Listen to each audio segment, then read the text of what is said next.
Hello everyone, welcome to my channel teachers talk. कैसे हैं आप लोग? अच्छे होंगे और अपनी तैयारी में लगे होंगे। तो आज हमारा टॉपिक है अधिगम, और अधिगम से मैं आप लोगों को अधिगम का कॉन्सेप्ट और अधिगम का क्वेश्चन और आंसर भी करवाऊंगी। तो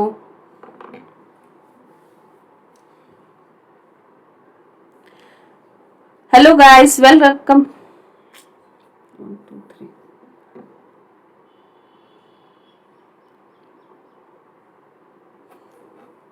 hello guys, welcome to my channel teachers talk. कैसे हैं आप लोग? आशा करती हूँ कि आप लोग अच्छे होंगे। और आज हमारा टॉपिक है एक मोस्ट इम्पॉर्टेंट टॉपिक, अधिगम। अधिगम यानी कि लर्निंग। ठीक है, लर्निंग, अधिगम यानी कि लर्निंग। अधिगम शब्द से बहुत सारे लोग तो परिचित नहीं होंगे, लेकिन लर्निंग शब्द से जरूर परिचित होंगे, क्योंकि लर्निंग अधिगम एक मनोविज्ञान यानी साइकोलॉजी भाषा है। एक लर्निंग और अध्ययन करना और अधिगम करने से ये हमें लगता है कि ये कैसा वर्ड है, लेकिन ये अधिगम लर्निंग ही है और ये वैज्ञानिक शब्द है। ठीक है, तो इसे घबराना नहीं है कि अधिगम है क्या। अधिगम लर्निंग को ही कहते हैं। तो चलते हैं। सबसे पहले हमें किसी भी टॉपिक को पढ़ने से पहले ये जानने की आवश्यकता है कि उस टॉपिक में हमें पढ़नी क्या है ना। तो ये अध्ययन करना हमें आसान हो जाता है। तो सबसे पहले हम अधिगम में पढ़ेंगे उसका अर्थ, है ना। अधिगम यानी कि लर्निंग में हम पढ़ेंगे कि उस लर्निंग का अर्थ क्या है। ठीक है, लर्निंग का अर्थ क्या है, उसकी विशेषता को पढ़ेंगे कि अधिगम की क्या क्या विशेषताएं हैं। पक्ष यानी कि तरीका, है ना, विधियां किस तरह से हम पढ़ सकते हैं, और प्रकार की अधिगम के कौन कौन से प्रकार हैं। ठीक है, और उसके बाद हम लोग पढ़ेंगे परिभाषा। ठीक है, फिर कारक। ओके, तो चलते हैं हम अपने अधिगम की ओर कि इस अधिगम के टॉपिक में क्या क्या है। और हम इस टॉपिक को पढ़ाते समय हम यह भी देखेंगे कि इससे संबंधित क्वेश्चन आंसर किस प्रकार के बनते हैं, क्योंकि जितना जरूरी कॉन्सेप्ट को क्लियर करना है, उतना ही जरूरी है कि हमें क्वेश्चन आंसर सीरीज भी लगानी है ना। क्योंकि पढ़ के तो निकल जाएंगे, लेकिन किस प्रकार के, ऐसे बहुत सारे विद्यार्थी भी होंगे जो पहली बार शायद ये JTET का एग्जाम लिख रहे होंगे। तो क्योंकि ये बहुत दिनों क्या कई वर्षों के बाद ये JTET आया है। तो चलते हैं हम अधिगम की ओर और इसका क्वेश्चन आंसर भी लगाएंगे हमारे ये कॉन्सेप्ट को पढ़ाने के बाद। और मैं बीच बीच में ये भी बताते चलूंगी कि कौन कौन सा जो वर्ड है ना, वर्ड हमारे लिए बहुत ही महत्वपूर्ण है, क्योंकि उसी वर्ड से, उसी शब्द से लेकर क्वेश्चन बनाए जाते हैं। तो आप ध्यान देते जाएं और मेरे साथ साथ अधिगम की ओर चलें। ओके, तो चलते हैं। सबसे पहले हम अधिगम की अर्थ को जानेंगे। तो ये अधिगम का अर्थ सीखना ये व्यवहारिक परिभाषा है कि अधिगम यानी लर्निंग मतलब सीखना। ये एक व्यवहारिक परिभाषा है, लेकिन इसका जो मेन परिभाषा है, यह व्यवहार में परिवर्तन की एक प्रक्रिया है। मतलब जब हम अधिगम कब होता है, अधिगम कब कहेंगे कि हमारा अधिगम हो रहा है या हमारी लर्निंग हो रही है, तो जब हमारे व्यवहार में परिवर्तन आएगा, है ना, हमारी बोलचाल, हमारे व्यवहार, हमारे काम करने के तरीके में परिवर्तन आएगा, तभी हम कह सकते हैं कि अधिगम हुआ, लर्निंग हुआ। मैं बार बार लर्निंग इसलिए बोल रही हूँ क्योंकि लर्निंग से आप परिचित हो। आप किसी भी चीज को जिससे परिचित हो तो वो हमारे दिमाग में आसानी से फीड हो जाती है। अधिगम, जो नए विद्यार्थी है उन्हें अधिगम बोलने थोड़ा सा अलग टाइप का लगेगा कि ये है क्या शब्द, लेकिन लर्निंग से हम लोग बचपन से ही, हमारे टीचर्स कहते हैं लर्न करो, लर्निंग करो, है ना, तो वही अधिगम, ठीक है, उसी को अधिगम कहते हैं, इसलिए मैं इसे लर्निंग कह रही हूँ। ठीक है, तो आप लोग ध्यान रखना कि ये अगर हिंदी भाषी, जो हिंदी लैंग्वेज से आप लोग एग्जाम लिखेंगे तो वो अधिगम आएगा, है ना। और इंग्लिश लैंग्वेज, इंग्लिश जो उसका मीडियम हो इंग्लिश, तो उसमें लर्निंग आएगा, है ना। तो मैं लर्निंग ही बोलती हूँ। तो व्यवहार में परिवर्तन की एक प्रक्रिया है ना। ये जो हमारे व्यवहार में एक परिवर्तन की एक प्रक्रिया है, तो यही मुख्य परिभाषा इसी को कहेंगे, है ना। अब देखो, मनोविज्ञान में जो सबसे पहले विज्ञान आया वह था, आगे मैं बढ़ाती हूँ, आत्मा का विज्ञान, है ना। धीरे धीरे किसी भी सब्जेक्ट में प्रोग्रेस तो धीरे धीरे आती है, कभी कुछ त्रुटियां, कभी कुछ किसी मनोवैज्ञानिक की अलग धारणा थी, फिर उसके बाद कोई आया तो उसके अलग मनोविज्ञान से संबंधित अलग धारणा थी, है ना। उसी तरह अधिगम को सबसे पहले आत्मा का विज्ञान कहा गया, है ना। देखो यहाँ पर दिया हुआ है, अधिगम को सबसे पहले आत्मा का विज्ञान कहा गया। उसके बाद क्या कहा गया कि यह तो मन या मस्तिष्क का विज्ञान है ना। उसके बाद क्या कहा गया कि ये तो मन या मस्तिष्क का विज्ञान है। अब आगे चलते हैं। उसके बाद है कि फिर आया चेतना का विज्ञान, है ना। फिर मनोवैज्ञानिकों ने क्या कहा कि नहीं, ये तो चेतना का विज्ञान है, हमारे जो चेतन मन में जो चेतना आती है उसी का विज्ञान मनोविज्ञान है।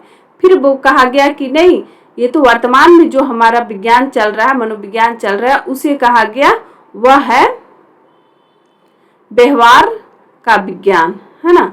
अभी जो विज्ञान चले उसे कहा जाता है व्यवहार का विज्ञान। हमारे जो हाव भाव, हमारे कार्य करने की शैली, जो परिवर्तन आते हैं उसे ही व्यवहार का विज्ञान कहा गया। तो देखो, मैं एक ढांचा तैयार कर दी हूँ आप लोगों के लिए।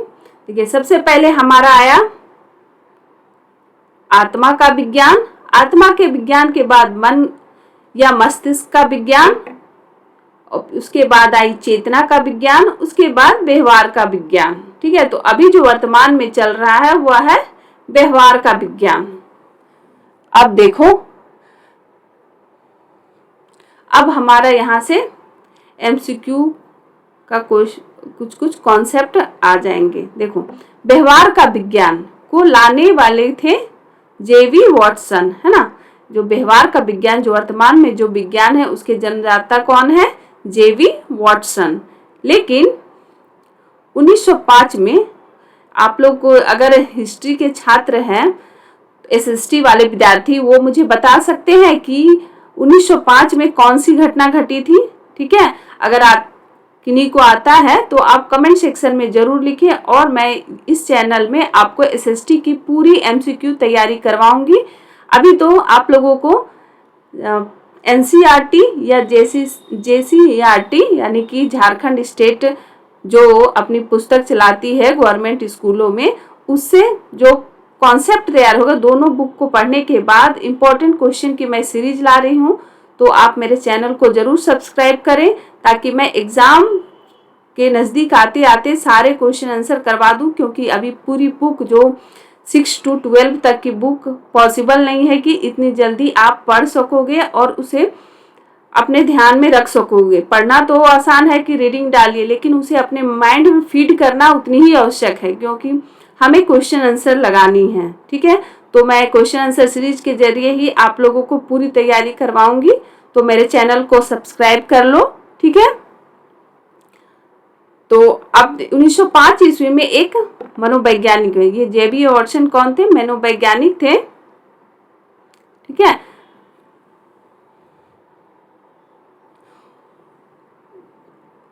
ये इन्होंने क्या किया, सबसे पहले जो व्यवहार के विज्ञान के जनक कौन कहे जाते हैं? वॉटसन। यानी व्यवहार के विज्ञान को लाने का दायित्व किसने है? किसका है? वॉटसन का। उसके बाद आए विलियम मैकडूगल ने अपनी पुस्तक कौन सी पुस्तक थी?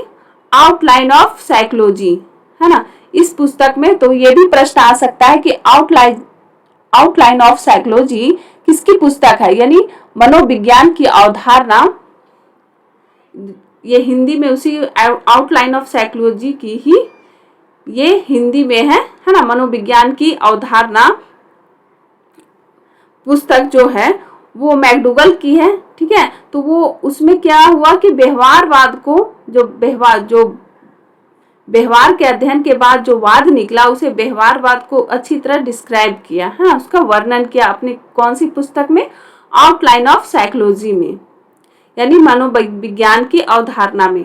देखो अब जो हम लोगों ने ऊपर में जितने भी लाइन पढ़ लिया है तो उससे संबंधित मैंने क्वेश्चन बना दिया है ताकि आप लोगों के दिमाग में ये पता चले कि इस जो टॉपिक है उसमें किस प्रकार के क्वेश्चन पूछे जाते हैं। तो ये देखो ये प्रीवियस ईयर के ही क्वेश्चन है। तो व्यवहारवाद के जनक, यानी व्यवहारवाद के जनक कौन है, जेवी वॉटसन, ठीक है। उसके बाद व्यवहारवाद शब्द का सबसे पहले प्रयोग किसने किया था, है ना, जो व्यवहारवाद का जनक है उसको जन्म दिया, ठीक है, तो वॉटसन थे, लेकिन व्यवहारवाद शब्द का सबसे पहले प्रयोग किया था विलियम मैकडूगल ने 1905 में।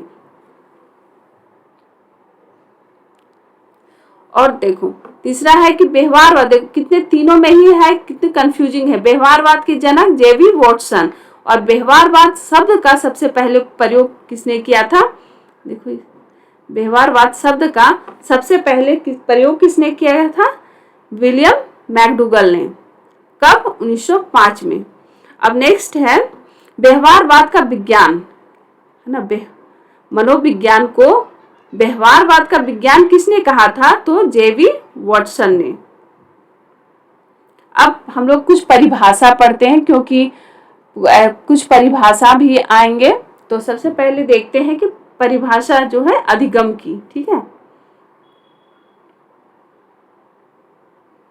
परिभाषा अधिगम की। व्यवहारवाद में अभ्यास, देखो व्यवहार में अभ्यास, प्रशिक्षण तथा अनुभव के द्वारा आए अस्थायी परिवर्तन को अधिगम कहते हैं, है ना। जब हम हमारे व्यवहार में अभ्यास के द्वारा, ठीक है, अभ्यास के द्वारा, प्रशिक्षण के द्वारा और अनुभव के द्वारा, है ना, के द्वारा अस्थायी परिवर्तन, अस्थायी नहीं, देखो ध्यान से, यहाँ अस्थायी परिवर्तन मतलब जो अस्थायी हो, जो हट नहीं सकता।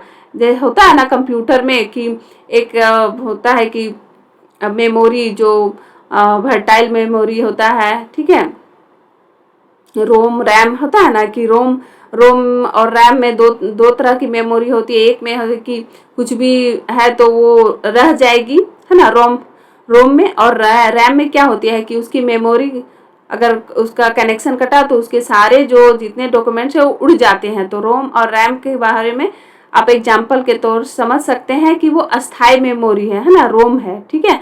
तो ये अस्थायी हमारे परिवर्तन आते हैं, उसी तरह ये अस्थायी परिवर्तन हमारे जो व्यवहार में आते हैं, है ना, तो उसी को हम लोग कहते हैं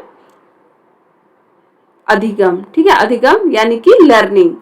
फिर से मैं इसे पढ़ देती हूँ कि व्यवहार में, देखो यहाँ से 3 चीजें आप लोग को याद रखनी है कि सबसे पहले अधिगम किसे कहते हैं, पहले हमारे अभ्यास में, फिर व्यवहार में अभ्यास, किसके किसके माध्यम से जो परिवर्तन आने चाहिए, अभ्यास, प्रशिक्षण और अनुभव, ठीक है, इधर भी अ फिर प्र फिर अ, अभ्यास, प्रशिक्षण और अनुभव, ठीक है। और उसमें क्या होने चाहिए, इसके द्वारा अस्थायी परिवर्तन होने चाहिए, अस्थायी परिवर्तन होने चाहिए, तभी ये हम कह सकते हैं कि हमारा लर्निंग हुआ, हमारा अधिगम हुआ, ठीक है, या किसी बच्चे का अस्थायी परिवर्तन ही अधिगम कहलाता है, ठीक है। अब चलते हैं नेक्स्ट की ओर। इसके अलावा व्यक्ति के व्यवहार में परिवर्तन अन्य कारकों के द्वारा भी हो सकते हैं। ऐसा नहीं है कि हमारा अभ्यास, प्रशिक्षण और अनुभव के द्वारा ही हमारे व्यवहार में परिवर्तन आता है। इसके अलावा परिपक्वता, है ना, जब हम मैच्योर्ड होने लगते हैं तो हमारे व्यवहार में भी परिवर्तन होता है। बच्चा होने के बाद जब बच्चा शैशवावस्था में रहता है तो उसका माइंड डेवलप नहीं रहता है, तो वो किसी भी तरह की हरकत करता है या तो किसी भी चीज को छू लेता है जो उसे नुकसान पहुंचा सके, तो उसके बाद धीरे धीरे वो बाल्यावस्था में आता है, बाल्यावस्था के बाद वो किशोरावस्था में आता है, तो उसमें धीरे धीरे परिपक्वता यानी मैच्योरिटी बढ़ती जाती है, वो मैच्योर्ड होने लगता है। तो उसमें जो व्यवहार में परिवर्तन आता है तो उसे हम अस्थायी परिवर्तन नहीं कहेंगे, है ना। उसके बाद बीमार होने के बाद हमारे व्यवहार में परिवर्तन हो जाता है, चिड़चिड़ापन, है ना। तो और कमजोरी, ताकि उससे भी हमारे व्यवहार में परिवर्तन होता है, हम अपने वर्क को कर नहीं पाते हैं। थकान के द्वारा भी, मादक पदार्थों के द्वारा कोई भी कुछ भी पैक लगा लेता है तो क्या उसके दिमाग का जो होता है, दिमाग मन मस्तिष्क में जो मस्तिष्क उसका काम नहीं करने लगता, वो कहीं भी गंदे कीचड़ में गिर जाता है, उसके व्यवहार में परिवर्तन आ जाता है, किसी को भी गाली गलौज या कुछ भी कह देता है तो वो भी व्यवहार में परिवर्तन आ गया, उसके वर्क में परिवर्तन आ जाता है, उसे जो नहीं करनी है वो भी करने लगता है, ठीक है। तो ये संवेगात्मक विकास यानी संवेग में, उसके कार्य करने में, है ना, उसके जो ज्ञानेंद्रियां हैं वो उल्टा पुल्टा काम करने लगती हैं, है ना। या तो संवेग में उसका संवेगात्मक विकास एवं मूल प्रवृत्ति, ठीक है। मूल प्रवृत्ति वे जो हमें जन्मजात मिलती है। मूल प्रवृत्ति किसे कहते हैं?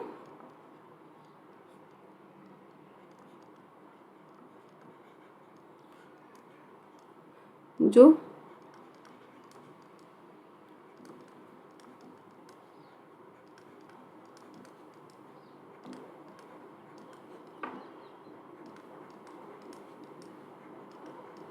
स्वभाव जन्म से ही प्राप्त होती है, ठीक है।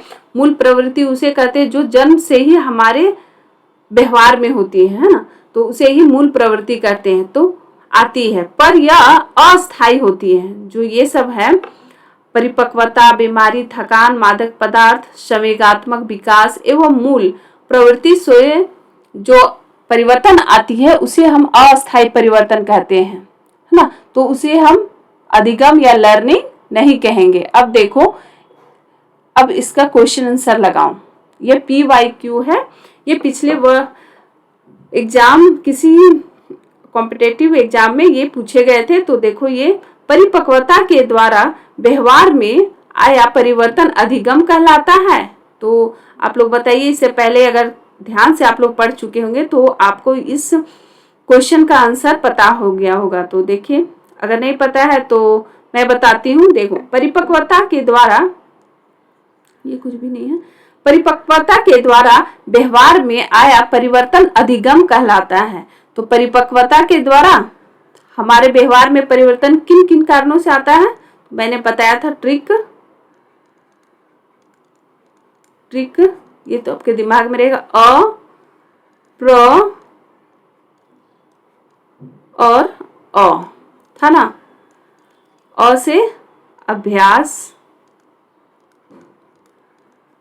प से प्रशिक्षण और अ से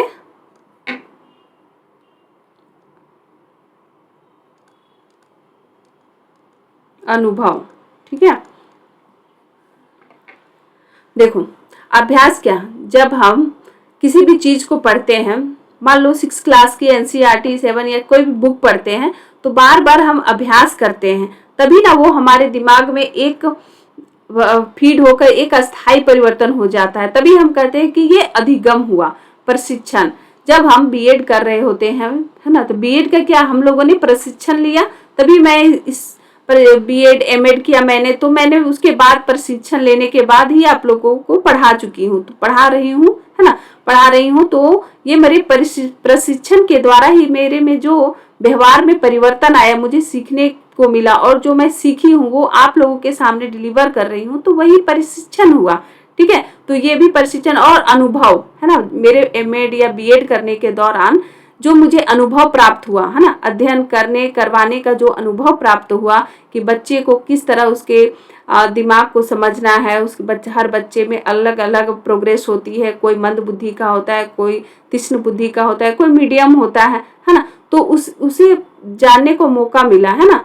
तो ये अनुभव के द्वारा हुआ। तो ये अनुभव, ये तीनों के द्वारा जो अस्थायी परिवर्तन आया मेरे व्यवहार में,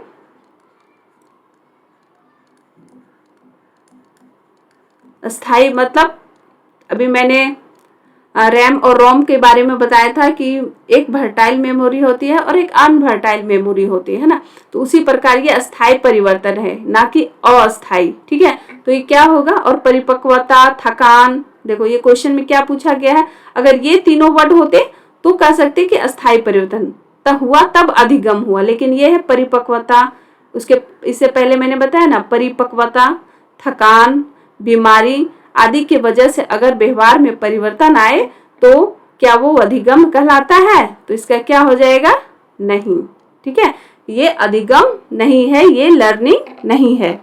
अब हम लोग कुछ परिभाषाएं याद कर लेते हैं, विभिन्न मनोवैज्ञानिक के विचार को जानते हैं कि वो अधिगम यानी लर्निंग के बारे में क्या सोचते हैं। ठीक है, लर्निंग के बारे में उनकी क्या है राय है। देखो, क्रो एंड क्रो, ठीक है, ये क्रो एंड कौवा नहीं है, ये क्रो एंड क्रो है, दोनों पति पत्नी हैं। ठीक है, ये दो है क्रो एंड क्रो, और ये क्या करते हैं? तीन बातें कह रहे हैं। देखो, 1 2 और 3, है ना। ट्रिक क्या है?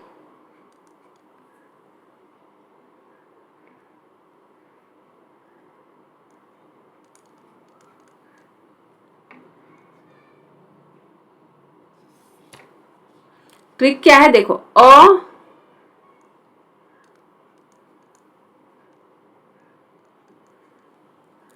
ये तीन बातें क्या क्या कह रहे हैं कि ये आदत,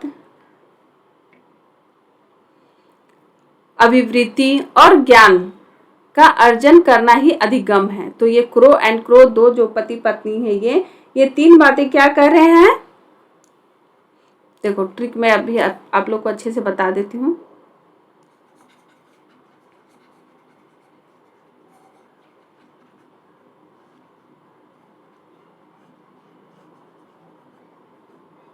देखो, आप लोग के दिमाग में ये अच्छी तरह चली जाएगी। देखो, ये क्रो और क्रो के कितने व्यक्ति हैं? 2 व्यक्ति हैं। तो ये ट्रिक समझ लेना, है ना। ये 3 बातें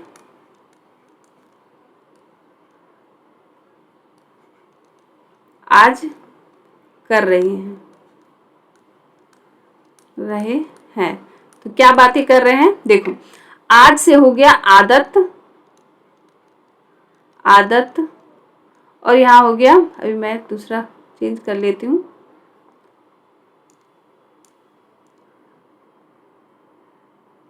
उसके बाद ये है अभिवृत्ति, उसके बाद ज से हो गया ज्ञान। ठीक है, तो ये आज क्या क्या बातें कर रहे हैं? ये 3 बातें कर रहे हैं। जो 2 व्यक्ति हैं वो 3 बातें कर रहे हैं। क्या क्या कर रहे हैं? आज 3 बातें आज कर रहे हैं। आदत, अभिवृत्ति और ज्ञान की बातें कौन करता है? क्रो एंड क्रो करते हैं। ठीक है, तो इसे ही अधिगम कहते हैं। क्रो एंड क्रो क्या कहते हैं कि आज आदत, अभिवृत्ति और ज्ञान का अर्जन करना ही अधिगम है। तो ये किसने कहा? क्रो एंड क्रो ने। अब नेक्स्ट है गिलफोर्ड। अब क्या होता है? इसने कहा, क्या कहा गिलफोर्ड ने? व्यवहार के कारण, है ना, व्यवहार के कारण व्यवहार में आया कोई भी परिवर्तन अधिगम कहलाता है। इन्होंने क्या कहा कि व्यवहार के कारण व्यवहार में आया है। ये व्यवहार को 2 बार कहते हैं। व्यवहार के कारण व्यवहार में आया, मतलब व्यवहार 2 व्यक्ति हैं। ये ट्रिक है। ठीक है, ट्रिक क्या है? 2 व्यक्ति हैं, ये भी व्यवहार है और ये भी व्यवहार है। ठीक है, ये दोनों व्यवहार हैं, और ये इसको कहता है गुड मॉर्निंग, तो ये भी इसको कहता है गुड मॉर्निंग। तो ये दोनों के व्यवहार में, ये व्यवहार क्या किया? सुबह हुआ और ये मिले, तो इसके व्यवहार में परिवर्तन क्या आया कि इसे आदर से गुड मॉर्निंग कहा, तो ये भी इसको गुड मॉर्निंग कहा। तो ये व्यवहार में आया, व्यवहार के कारण व्यवहार में आया कोई भी परिवर्तन अधिगम कहलाता है। ये किसका है? गिलफोर्ड का। अब हमारा ट्रिक क्या है? फोर्ड, है ना। तो ये किसने कहा था? गिलफोर्ड ने। तो देखो, ये इसके गाल में फिर फोड़ दिया। ठीक है, और फिर ये भी इसके गाल में फोड़ दिया। तो क्या हुआ? इसके व्यवहार में परिवर्तन आ गया। तो इसे ही गिलफोर्ड ने कहा। अब आपके ध्यान में अगर जब भी आएगा व्यवहार के कारण व्यवहार में आया कोई भी परिवर्तन अधिगम है, लर्निंग है। तो ये किसने कहा? गिलफोर्ड ने कहा। अब दोनों आप लोगों को याद हो गया होगा। मैं क्वेश्चन आंसर की सीरीज लाऊंगी तो आप लोगों को पूछूंगी। अब देखो, ये विलियम वुडवर्थ, ये भी मनोवैज्ञानिक है। इनका क्या कहना है? देखो, इनका यह कहना है कि अधिगम विकास की एक प्रक्रिया है ना।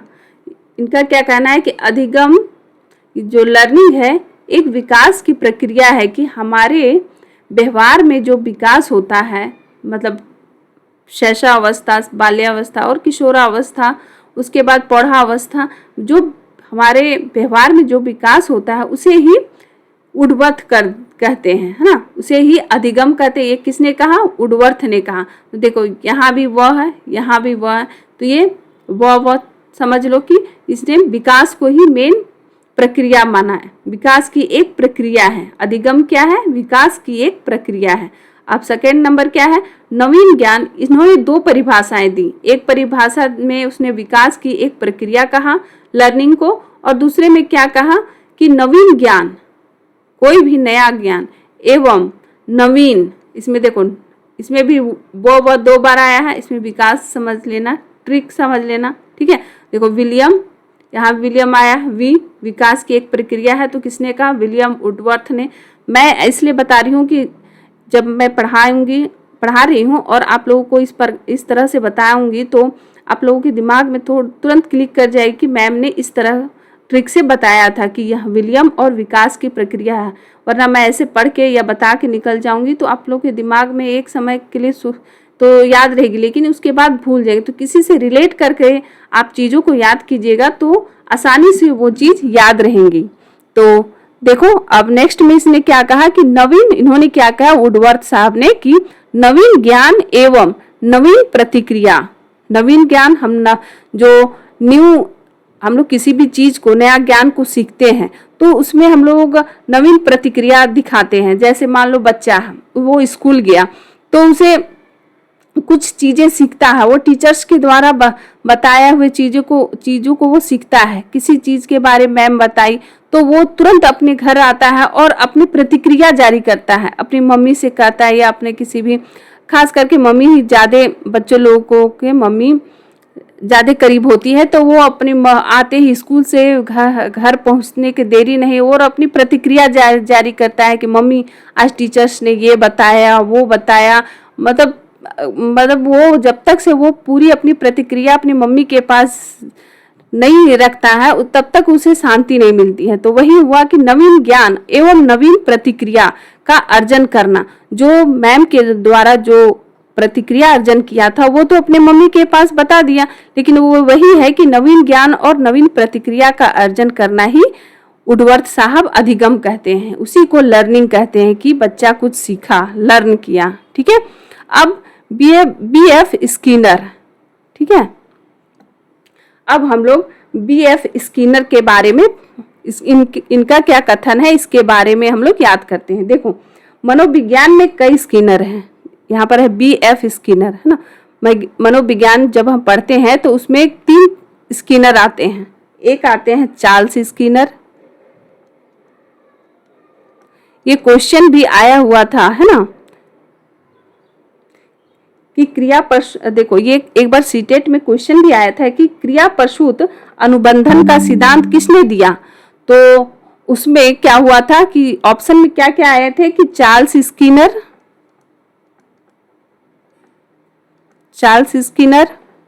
उसके बाद आया था स्किनर,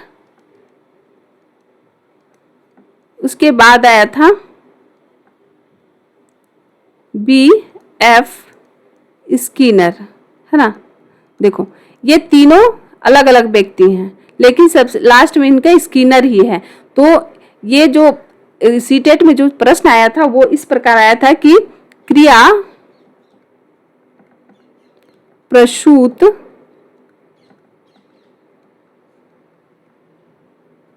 अनुबंधन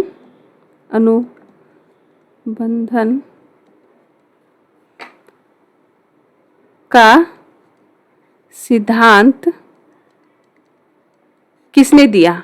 तो उसमें ऑप्शन में चार्ल्स स्किनर, स्किनर, तो बीएफ स्किनर। हमें किसके बारे में पढ़ना है? BF Skinner. हमारे सिलेबस में कौन से मनोवैज्ञानिक हैं? BF Skinner. ठीक है,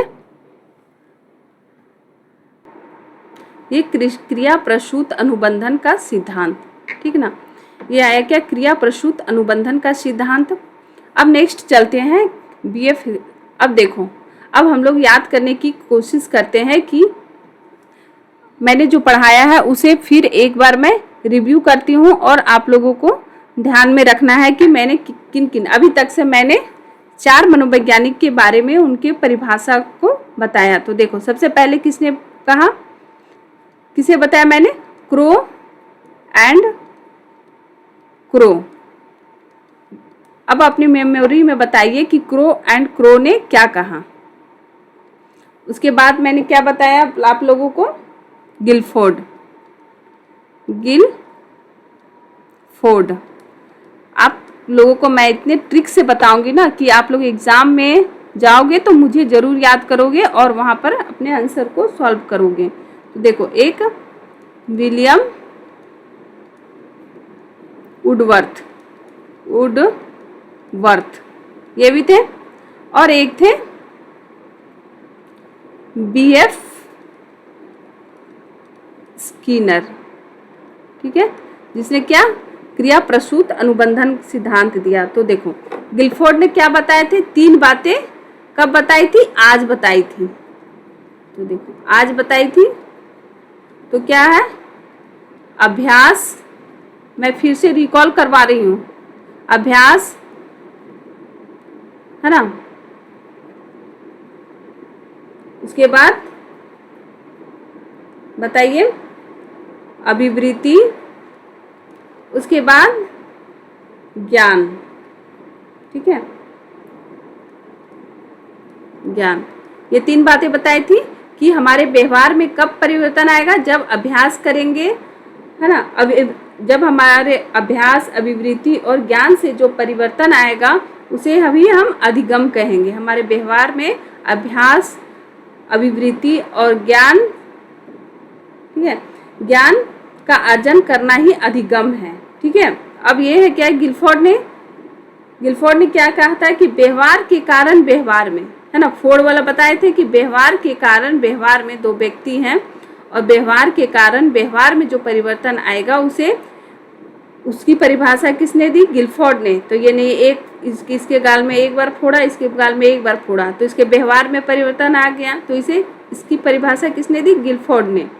ये ट्रिक है, इसे उल्टा सीधा कुछ ना समझे, ये बस मैं आप लोगों को ध्यान में रखने के लिए एक ट्रिक बता रही हूँ, है ना। व्यवहार के कारण व्यवहार में आए परिवर्तन को ही अधिगम कहते हैं। ठीक है, अब देखो, विलियम वुडवर्थ जी क्या कहते हैं? इन्होंने 2 परिभाषाएं दी थी। सबसे पहले क्या कहा था इसने कि अधिगम विकास की एक प्रक्रिया है ना। तो ये अधिगम है, वो क्या है? विकास की एक प्रक्रिया है। इसने विकास की एक प्रक्रिया माना, है ना, ग्रोथ, है ना, ग्रोथ की एक प्रक्रिया माना। उसके बाद सेकेंड क्या था कि नवीन ज्ञान और नवीन प्रतिक्रिया। इसने नवीन ज्ञान और नवीन प्रतिक्रिया को माना। 2 चीजें, पहले विकास को इम्पोर्टेंस दिया, फिर नवीन ज्ञान। जिसको ट्रिक याद करना है वो अपने कॉपी में ये लिख लें। बाय द वे, अगर किन्हीं को नोट्स लेनी है तो मेरे टेलीग्राम चैनल में आप जुड़ जाए, वहाँ पर मैं पढ़ाने के बाद अपना जो नोट्स है वहाँ पर डालती हूँ, तो आपको आसानी से आप उसे याद कर सकते हैं, पढ़ सकते हैं ना। और ये सारे ट्रिक आप अपने नोट कॉपी में उतार लें ताकि आपके दिमाग में रहने, वरना रटते जाओगे और कुछ दिमाग में घुसेगा नहीं। और उसके बाद नवीन ज्ञान, फिर नवीन प्रतिक्रिया को इसने इम्पोर्टेंस दिया। प्रतिक्रियाओं का अर्जन ही क्या है? अधिगम है, लर्निंग है। और बीएफ स्किनर का क्या कहना था? अधिगम व्यवहार के उत्तरोत्तर अनुकूलन की प्रक्रिया है। ठीक है, उत्तरोत्तर मतलब ऊपर की ओर, उत्तरोत्तर, ठीक है ना। इसने उत्तर मतलब ऊपर में होता है ना, ऐसे पूरब, पश्चिम, उत्तर, है ना, और दक्षिण ये होता है। तो उत्तर की ओर, उत्तर की ओर, ये स्किनर क्या कहते हैं? कोई भी नर है वो किधर जा रहा है? उत्तर की ओर। तो ये उत्तरोत्तर अनुकूलन की प्रक्रिया मानते हैं। व्यवहार को क्या मानते हैं कि उत्तरोत्तर अनुकूलन की प्रक्रिया। तो जो ये नर है उत्तर की ओर जाता है तो अनुकूलित हो जाता है। ये जस्ट वे एक ट्रिक है ना। इसे अपने दिमाग में ना भरे कि मैम क्या बोल रही है। तो ये ट्रिक मैं आप लोगों को सिर्फ याद करवाने के लिए बता रही हूँ। तो एक नर है जो उत्तर की ओर जाता है, ठीक है, तो उसे उत्तर में अनुकूलन होता है, वो अनुकूल रहता है, ठीक है। तो अधिगम व्यवहार में उत्तरोत्तर अनुकूलन की प्रक्रिया है, ठीक है। ये किसने कहा? स्किनर ने, BF स्किनर ने। तो मुझे लगता है कि आप लोगों को ये सारी परिभाषाएं याद हो चुकी होगी। तो इसे अगर ना याद हो तो आप इसे नोट कॉपी में उतार लें। अब देखिए अधिगम। अधिगम क्या है? पहले हम लोगों ने कहा था कि अधिगम का हम सबसे पहले पक्ष पढ़ेंगे, ठीक है। अधिगम का हम सबसे पहले पक्ष मतलब तरीका, क्या तरीका है अधिगम को या लर्निंग को अर्जित करने का। उसके बाद इसकी विधियां क्या है, कौन कौन सी विधि के द्वारा हम लर्निंग या अधिगम प्राप्त कर सकते हैं। उसके बाद प्रकार क्या है, ठीक है, अधिगम के कौन कौन से प्रकार हैं, ठीक है। तो देखो पहला है संज्ञानात्मक पक्ष। इसका संज्ञानात्मक पक्ष क्या है? जब अधिगम को ज्ञान के द्वारा अर्जित करते हैं, जब किसी भी लर्निंग को हम ज्ञान के द्वारा उसे पढ़कर उसने अपने दिमाग में ज्ञान के द्वारा, इसका माध्यम क्या है? ज्ञान के द्वारा जब हम अर्जित करते हैं तो उसे इसका संज्ञानात्मक पक्ष है, ठीक है। और क्रियात्मक पक्ष क्या है? तरीका क्या है कि किसी भी अधिगम को करके यानी किसी भी काम को करके, जब तक हम मान लो कि आप किचन में हो और जब तक मम्मी बोलेगी कि सब्जी को ऐसे काटा जाता है, उसका पनीर का सब्जी पहले प्याज डाला जाता है, उसके बाद फिर उसमें थोड़ी सी सारे मसाले डाले जाते हैं, उसके बाद फिर पनीर की स्लाइस को डाला जाता है, तो मम्मी बता दी। और जब तक से आप उसे करोगे नहीं, है ना, उसे किचन में जाके अपने हाथ पैर नहीं चलाओगे तो क्या आप लोगों को अधिगम होगा? आप लोगों को लर्निंग होगी कि नहीं कैसे सब्जी बना सकते हैं पनीर की, ठीक है। तो वो आप लोगों को करके सीखना है ना। तो मम्मी के किचन में जाएं और वहाँ पर मम्मी को देखें, उसके बाद स्वयं से कोशिश करते हैं, क्रिया करके जो हमें अधिगम प्राप्त होती है तो उसे ही क्रियात्मक पक्ष, अधिगम का जो लर्निंग है उसका क्रियात्मक पक्ष कहा जाता है। अब भावात्मक पक्ष क्या है? देखो भावात्मक पक्ष इसका ये है कि अब मैं इसे नीचे लाती हूँ।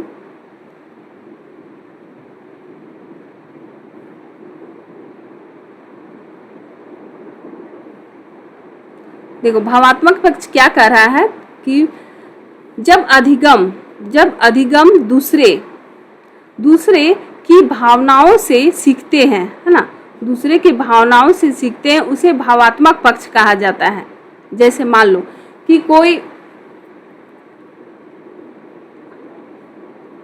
किसी भी कारण रो रहा है ना, ये किसी भी कारण रो रहा है तो उसमें पूछोगे कि हाँ तुम क्यों रो रहे हो, क्या कारण है, कि मैंने क्या गलती की थी, ये तो कुछ बताएगा कि हाँ मैंने क्या गलती की थी। तो तुम ये जो बताएगा उसके भावनाओं को तुम समझोगे कि नहीं ये तरीके से ये काम किया था जिसके कारण उसे दुख हुआ।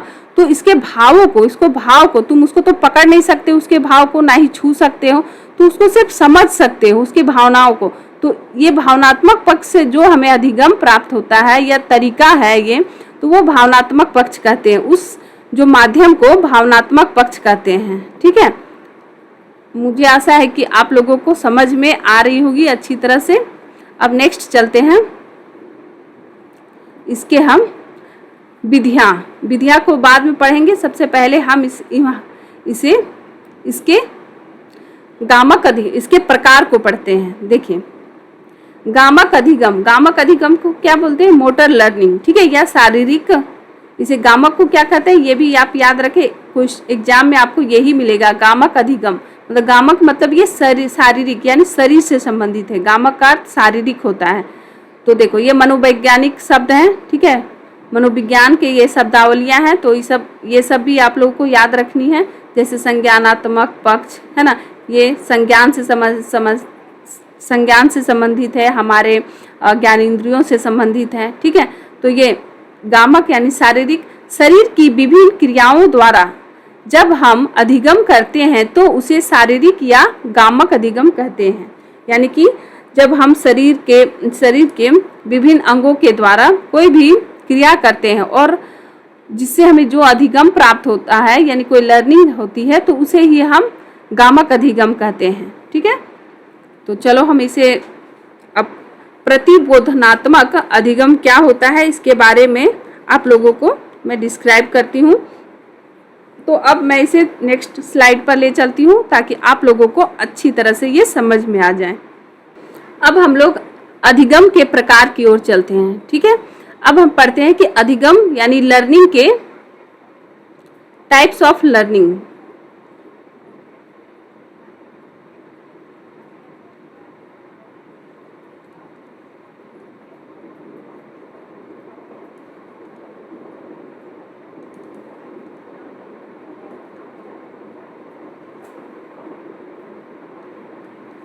Types of learning. ठीक है, अधिगम के प्रकार। तो देखो, सबसे पहले है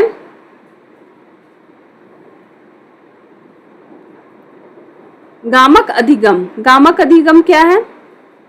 और प्रतिबोधनात्मक अधिगम, और यह है संकलनात्मक अधिगम। ठीक है, तो हिंदी के ये कलिष्ठ शब्द हैं। ठीक है, मतलब बहुत कठिन शब्द हैं ये शब्द, तो ये थोड़ा सा बोलने में थोड़ा सा दिक्कत होगी, लेकिन चलो संकल्पनात्मक अधिगम। ठीक है, संकल्पना से संबंधित है। ठीक है, और ये देखो गामक अधिगम क्या है? गामक अधिगम का अर्थ होता है शरीर या शारीरिक।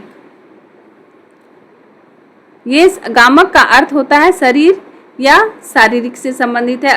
आप लोगों के जब एग्जाम में यही शब्द होंगे, जब एग्जाम के जो क्वेश्चन तैयार होंगे तो उसमें शारीरिक नहीं दिया होगा, उसमें ये गामक अधिगम दिया हुआ होगा कि गामक अधिगम कौन सी अवस्था में प्राप्त होती है ना। जो गामक अधिगम है कौन सी अवस्था से संबंधित है, तो वो क्या होगा? तो गामक का अर्थ आप लोग को जाना होगा कि शारीरिक यानी शरीर से संबंधित हो। शरीर से कब अधिगम प्राप्त किया जा सकता है? यह हमारे ज्ञान इंद्रियां, आँख, कान, नाक, मुंह, त्वचा है ना, इस सब का यूज, हमारे जो 5 ज्ञान इंद्रियां हैं उसका उपयोग करके हम कब अधिगम प्राप्त करते हैं? तो वो सहसावस्था में। तो सहसावस्था में क्या होता है कि कोई भी बच्चा, आप कमेंट में ये लिखें कि सहसावस्था का काल कितने से कितने वर्ष तक होता है। अगर आपको पता है तो वो कमेंट में जरूर लिखें।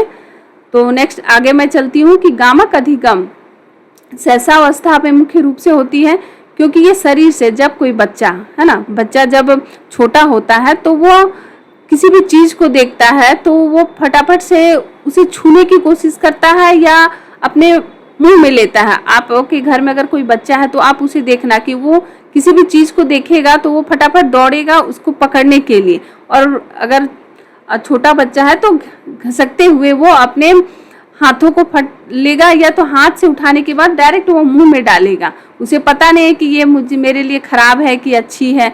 तो यही है, उसे ज्ञानेंद्रियों के द्वारा उसे अधिगम मिल रहा है, लर्निंग मिल रहा है कि नहीं ये चीज़ है जो मुझे दिक्कत कर सकती है या मेरे लिए हानिकारक है या खाने योग्य है या नहीं खाने योग्य है, कठोर है, मुलायम है। ये सभी चीज़ों का ज्ञान उसे अधिगम किससे प्राप्त होता है? उसके ज्ञानेंद्रियों के द्वारा, उसके सारी शरीर के द्वारा, है ना।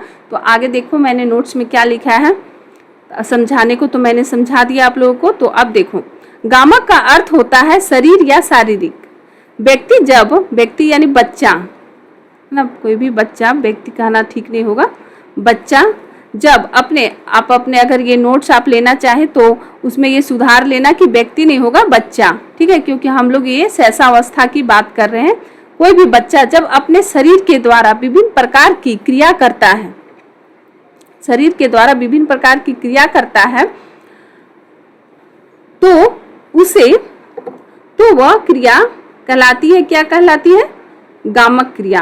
तो वह क्रिया कहलाती है गामक क्रिया।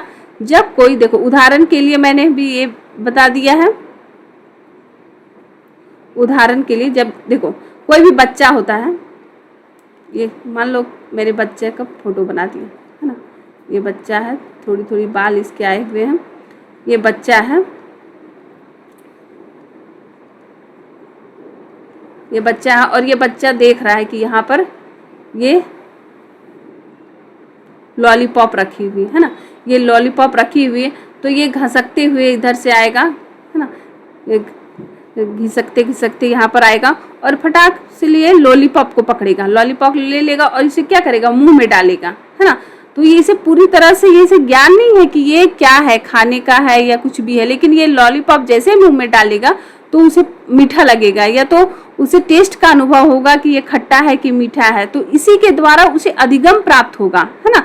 इसे ही उसे लर्निंग होगी कि हाँ ये जो लॉलीपॉप है इसका टेस्ट कैसा होता है, थोड़ी खट्टी थोड़ी मीठी, है ना। तो इसे क्या जो अधिगम हुआ वो किसके द्वारा हुआ, ये शरीर के द्वारा हुआ, है ना, गामक क्रिया के द्वारा हुआ। तो ये एग्जाम्पल आप लोग को तो समझ में आ गई होगी कि ये गामक क्रिया शैशवावस्था में होती है। देखो तो आगे पढ़ते हैं, किसी चीज को देखता है तो उसे अपने हाथ में लेना और मुंह में लेना चाहता है, ठीक है, हाथ में और मुंह में लेना चाहता है, अर्थात वह अपना कार्य बुद्धि से नहीं करता, उसे मानसिक विकास अभी हुई नहीं है, जो उसकी जो मानसिक विकास है वो अभी हुई नहीं है। अब नेक्स्ट चलते हैं,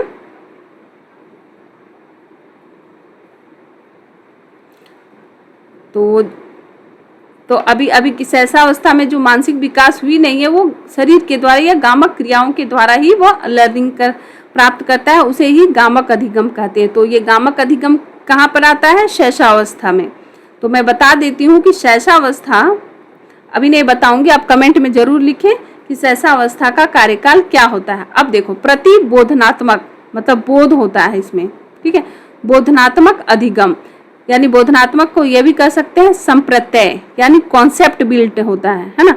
इसमें क्या होता है, किसी भी चीज का कॉन्सेप्ट तैयार करते हैं, अपने दिमाग में बोध करते हैं, मतलब समझ विकसित करते हैं, उसका एक आकृति अपने माइंड में लाते हैं कि नहीं ये हाथी होगा तो हाथी जैसा ही प्रतिबिंब दिमाग में छप जाता है। तो वही है, देखो मस्तिष्क में बनने वाला बिंब यानी कि इमेज, है ना।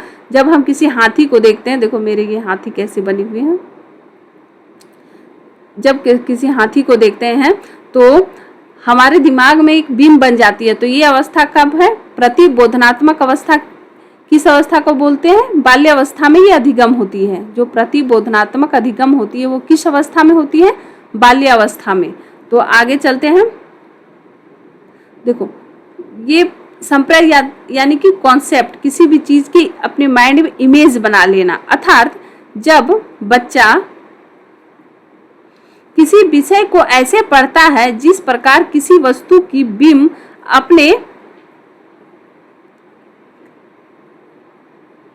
अपने मस्तिष्क में बना लिया हो, है ना, बनाकर संबंध स्थापित करता है। मतलब मान लो ये एलिफेंट को देखा, देखो यहाँ पर नहीं, मान लो देखो यहाँ पर ये एलिफेंट को देखा, ठीक है, कि हाँ इसकी सूंड है, ये एलिफेंट है, इसकी सूंड है, ठीक है, ये मैं तो इसी तरह बना दे रही हूँ।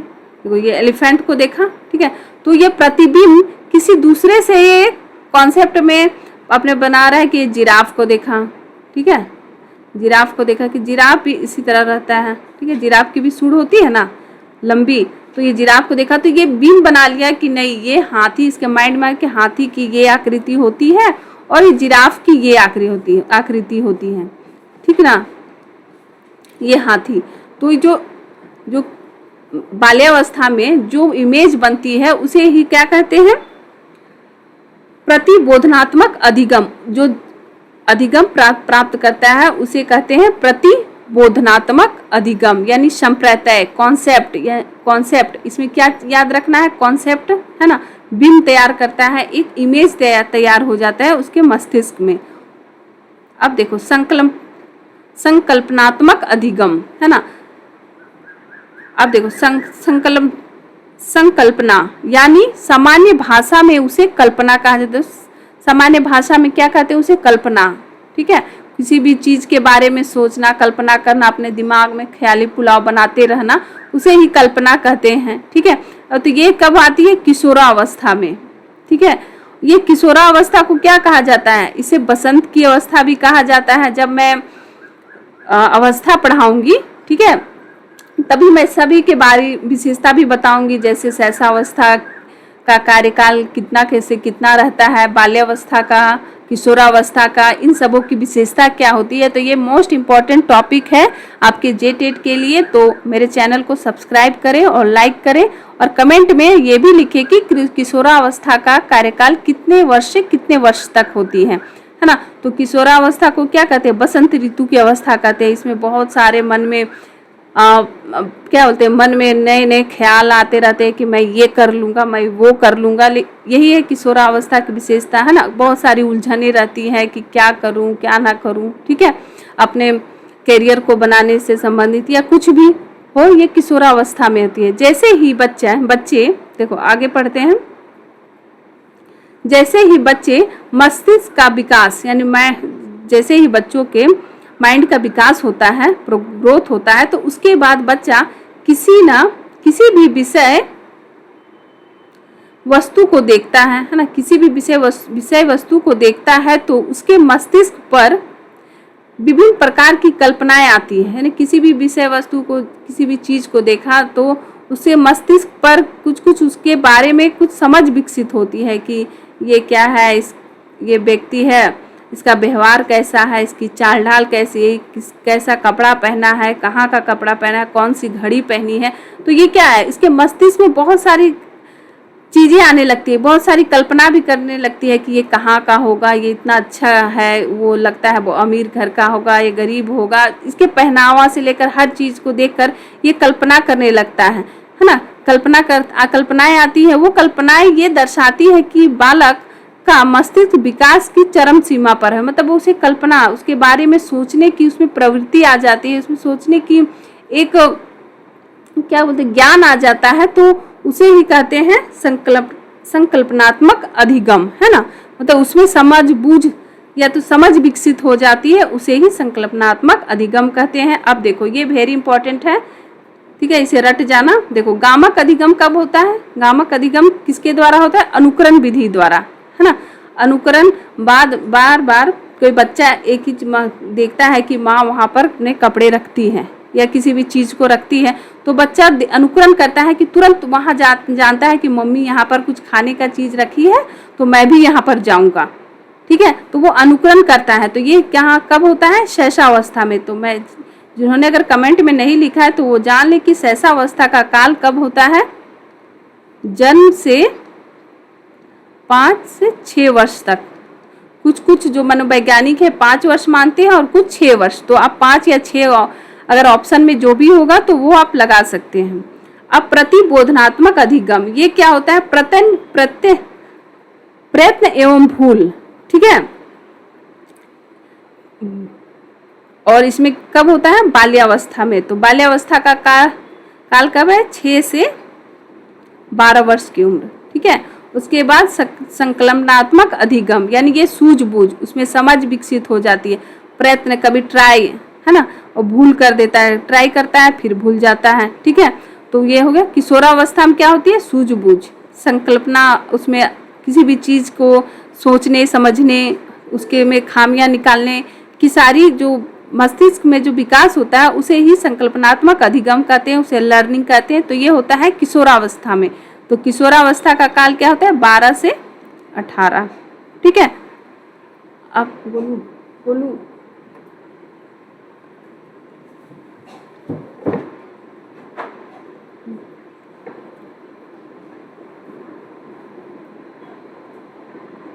तो चलो नेक्स्ट चलते हैं हम लोग।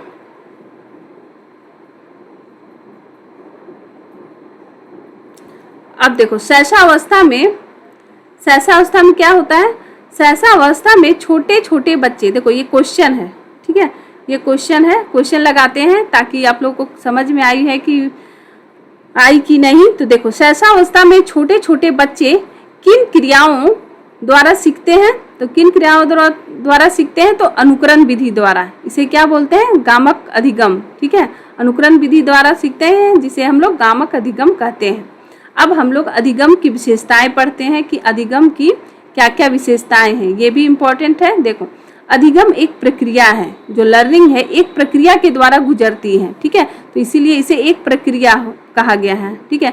स्टेप बाय स्टेप गुजरती है, इसीलिए इसे एक अधिगम को एक प्रक्रिया कहा गया है। देखो, अधिगम सदैव उद्देश्य पूर्ण होता है ना। अधिगम सदैव क्या होता है, उद्देश्य पूर्ण होता है। क्योंकि देखो, अगर हम किसी चीज़ का प्रशिक्षण लेते हैं, मान लो मैंने बीएड किया, उसके बाद एमएड किया, उसके बाद नेट किया, है ना। तो एक इसका प्रशिक्षण है ना, तो ये किया, उसके बाद मुझे क्या, इसका कोई उद्देश्य है? बिना उद्देश्य के मैं अपना माथा क्यों खपाऊंगी, है ना। तो ये उद्देश्य पूर्ण होता है, उद्देश्य पूर्ण होता है, ठीक है। तो कोई भी होता है अधिगम, जो लर्निंग है वो उद्देश्य पूर्ण होता है। ये जो कीवर्ड है इन्हें याद रखना है, बाकी नहीं, बस एक कीवर्ड को आप लोगों को ध्यान में रखना है। तो देखो, अधिगम क्या होता है, जीवन प्रयत्न चलने वाली प्रक्रिया है। तो ये जीवन प्रयत्न चलती है, क्योंकि जब हम जन्म लेते हैं और मृत्यु तक हमारे दिमाग में लर्निंग चलते रहती है, ठीक है। अब अधिगम एक क्रियात्मक प्रक्रिया है, जो क्रिया के द्वारा होती है। देखो, कोई भी क्रिया है, देखो क्रियात्मक प्रक्रिया क्यों कहा गया, मान लो आप लोगों के पास, मैं अभी तो टेट जो होने वाली है उसमें कहा गया है 6 to 12 सारे जो जितने भी वीडियोस बना रहे हैं ये चैनल वाले, पूरे 6 to 12 का बुक पढ़ लो, उन्हीं से आएंगे क्वेश्चन, कर लो। लेकिन देखो, जब तक से पढ़ लो कहने के बाद भी, अगर जब तक से इतने सारे देखो बुक्स रखे हुए हैं, है ना, ये 6 से 12 तक के एनसीईआरटी के बुक हैं, लेकिन जब तक से आप क्रिया नहीं करोगे, इसे पढ़ोगे नहीं, इसके बोलने पर, यानी कोई भी चैनल वाले बोले और तुम तो बुक मार्केट से गए और ख़रीद कर रख लिए, है ना, अपने जो कबर्ड को पूरा भर लिया, लेकिन जब तक से इसमें क्रिया नहीं करोगे, है ना, बुक को खोलोगे नहीं, उसके जो उसमें क्या क्या टॉपिक है उसे पढ़ोगे नहीं, नोट नहीं करोगे, तो कैसे तुम्हें अधिगम प्राप्त होगी, कैसे तुम्हें लर्निंग प्राप्त होगी, है ना। तो लक्ष्य, आवश्यकता और अयोग्यता इसके मुख्य एलिमेंट्स हैं, ठीक है। यानी कि लक्ष्य यह है कि हम किस लक्ष्य के लिए, मतलब किस एम के लिए कर रहे हैं, है ना, अधिगम। आवश्यकता मेरी क्या है, हम क्यों कर रहे हैं, हमारी आवश्यकता क्या है। योग्यता, मतलब सभी में एक जैसा तो मेमोरी पावर रहता नहीं है, या अधिगम करने की शक्ति नहीं रहती है।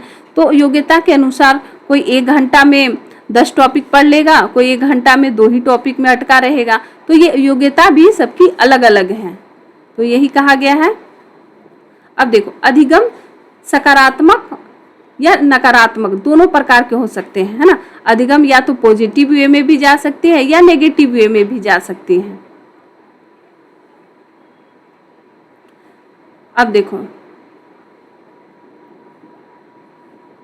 अब इम्पोर्टेंस क्या है, अधिगम एक स्वाभाविक प्रक्रिया है। देखो, ये थोड़ी सी धुंधली आ गई है, बट आप लोग अगर नोट्स में देखोगे तो ये पूरी अच्छी तरह से आई हुई है।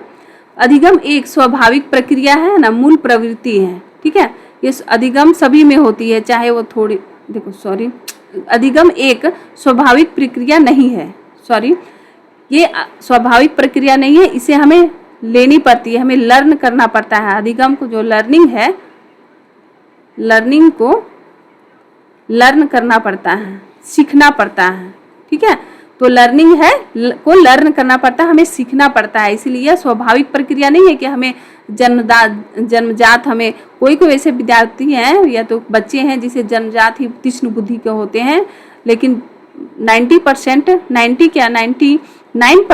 जो स्टूडेंट है या बच्चे हैं उसे लर्निंग को लर्न करना पड़ता है, उसे सीखना पड़ता है, तभी हमें अधिगम मिलती है। अब देखो, अधिगम में कई प्रकार की विधियां सम्मिलित होती हैं, ठीक है। इसमें कई प्रकार की विधियां सम्मिलित होती हैं, जो मैंने अभी पढ़ाऊंगी मैं इस बाद में। तो इसे आप ध्यान रखें कि अधिगम को प्राप्त करने के लिए कई प्रकार की विधियां हैं, जैसे सूझ विधि, है ना। देखो, अधिगम में अध्यापक मित्र मंडली, है ना, अध्यापक मित्र मंडली और परिवार की अवश्य ही प्रभाव पड़ता है ना। अधिगम को प्राप्त करने में हमें मित्र मंडली, मित्र जैसे होंगे, अगर अच्छे मित्र हैं और जो पढ़ने वाले मित्र हैं तो आपकी पढ़ाई भी अच्छी होगी। और अगर केवल हंसी मजाक, मूवी देखना, ऐसे वाले मित्र से आप मित्रता करेंगे तो अवश्य ही आपकी पढ़ाई या तो किसी भी काम में आपको मन नहीं लगेगा। अध्यापक का भी प्रभाव पड़ता है कि अध्यापक किस तरह है, कि कोई अध्यापक है किसी भी कॉन्सेप्ट या किसी भी चीज़ को, जैसे किसी भी कॉन्सेप्ट को या कोई भी टॉपिक को इतने अच्छे से समझाएगा कि आपको वो टॉपिक एकदम आसान लगने लगेगी। लेकिन कोई भी कोई अध्यापक उसी टॉपिक को इतनी कठिन उदाहरण या इतने कठिन तरीके से बताएगा कि आप लोग को वही टॉपिक लगने लगेगी बोरिंग, है ना। तो वही अध्यापक से भी अधिगम प्रभावित होता है, ठीक है। और परिवार से भी, कि परिवार का माहौल कैसा है ना, शांति है क्या शांति है, ठीक है। परिवार में सदस्य कैसे हैं, शिक्षित है क्या शिक्षित है, उससे भी अधिगम प्रभावित होता है। अब देखो, अधिगम सदैव नवीन नहीं हो सकता। देखो, अधिगम ये क्यों कहा गया है, आप सोचेंगे कि अधिगम लर्निंग करेंगे तो नवीन ज्ञान ही प्राप्त होगा, ऐसा नहीं है। अधिगम, मान लो आप लोगों को मैंने अधिगम पढ़ाया है ना, और आप लोग पहले से भी अधिगम पढ़ चुके हो, तो क्या आपको ये नवीन ज्ञान प्राप्त हुआ? नहीं, आपको लर्निंग वही मिली है ना। इसीलिए कहा गया है कि लर्निंग हमेशा नवीन नहीं हो सकती है ना। अब देखो, अधिगम व्यवहार में परिवर्तन की प्रक्रिया है। जो अधिगम है ये व्यवहार में परिवर्तन हो रहा है, तभी हम कहेंगे कि अधिगम हुआ, है ना, लर्निंग हुई, ठीक है। लेकिन व्यवहार में परिवर्तन तीन तत्वों से होना चाहिए। मैंने पिछले स्लाइड में ही बताया कि ये 3 तत्व कौन से हैं। अभ्यास होनी चाहिए, अनुभव होनी चाहिए और प्रशिक्षण। इसे आप ध्यान रखना। देखो, क्वेश्चन ये भी बना सकता है कि अधिगम में 3 तत्व महत्वपूर्ण है, एक ये तीनों दे देगा और एक ऑप्शन दूसरा दे देगा, जैसे मैंने बताया था परिपक्वता, है ना। तो आपको इस तरह से भी ध्यान रखना है। अधिगम से ही सर्वांगीण विकास होता है, ठीक है। अधिगम लर्निंग के द्वारा ही हमारा सर्वांगीण यानी कि पूर्ण रूपेण विकास होता है। देखो, मैंने क्वेश्चन आंसर की भी स्लाइड बना दी है, बट मैं आज नहीं करवाऊंगी। देखो कितने सारे क्वेश्चन हैं, तो आप क्वेश्चन आंसर सीरीज भी लगाओगे तो मेरे चैनल को लाइक करें, सब्सक्राइब करें, और ये क्वेश्चन आंसर सीरीज लगाने के लिए मेरी वेट करें। मैं नेक्स्ट जो